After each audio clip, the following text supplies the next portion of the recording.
I was very much just listening to Helen and kind of left it up to her to call the race. Once she knew we'd done enough, it was just kind of just stay there, don't let them have anything else back. But yeah, absolute due respect to those crews out there. They are awesome crews and a new crew up and coming. It's really exciting to see, but as long as we can keep them at arm's length. Yeah, I thought it was pretty good. A little bit sketchy out of the start, but we've still got to work on that a little bit. But once we found our rhythm in the middle and start getting into our stride, start leaning back on it a little bit, and once you sort of get clear of the rest of the field and you start thinking about your own race instead of everyone else's races, I think we settled into our rhythm, and that's where we opened up that lead. Ecstatic, absolutely ecstatic. It's just it's been a hard few weeks, and that's really good payoff. Atmosphere here is fantastic. When you're able to sit on front of a field like that, be able to hear the crowd, hear the people shouting.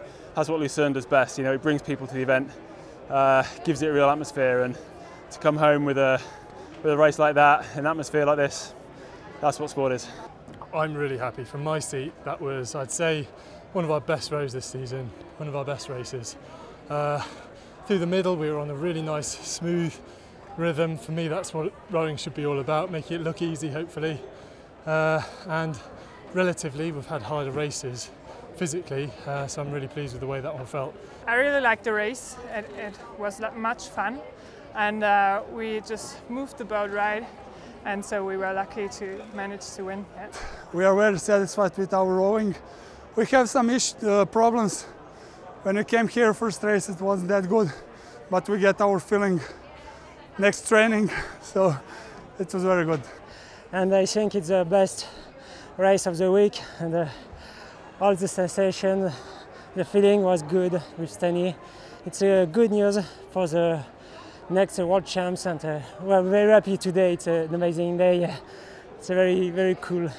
It was anyone's game out there, and we knew that there's 6 boats going for that title, and it was really unclear. We came in as the 6th qualifier, so to come out on top is kind of a surprise, kind of incredible. Those girls are amazing rowers, so I can't believe we beat them. You can't knock a win's a win. We've still got a few edges to polish, but we've got 6 weeks to go away and do that before the World Champs.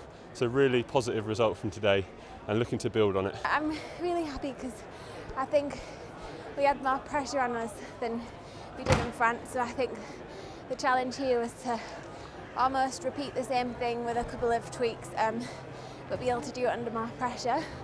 And I thought we stayed really confident in what we were doing, so I'm happy with that. Really satisfying for us today. Our goal is to go out and win, obviously in the absence of the US, our big North American rivals. We came here with one purpose, so it feels really nice. This is my first one of these, and first one at Lucerne, so it's a pretty special race. Yeah, well, I went through them, felt fairly easy going through them, and Nick Ballet, once I got through him, I was all right, but he had more to give this time, and I was certainly counting those strokes to the line, and he pulled up a few strokes short, and I was pretty happy when I saw him do that. Yeah, I think there's certainly a really strong group of girls, and I think you'll see that by Amsterdam, some that haven't had so much form will probably be right up there as well. So it's nice to be in such a competitive field, but it's also a real challenge as well. Our race plan was to get in the lead just by the 500-meter mark, and yeah, it didn't work out. The Russians had a very fast start, and yeah, they pushed us, and yeah, they just forced us to push very hard. And at the 1,000-meter mark, Martin saw our Cox just told us, okay, now guys, let's go, or the Russians will take it. And then yeah, that's what we did. We pushed hard, and yeah, 200 meters in front of the finish line, we got in front and then just kept going.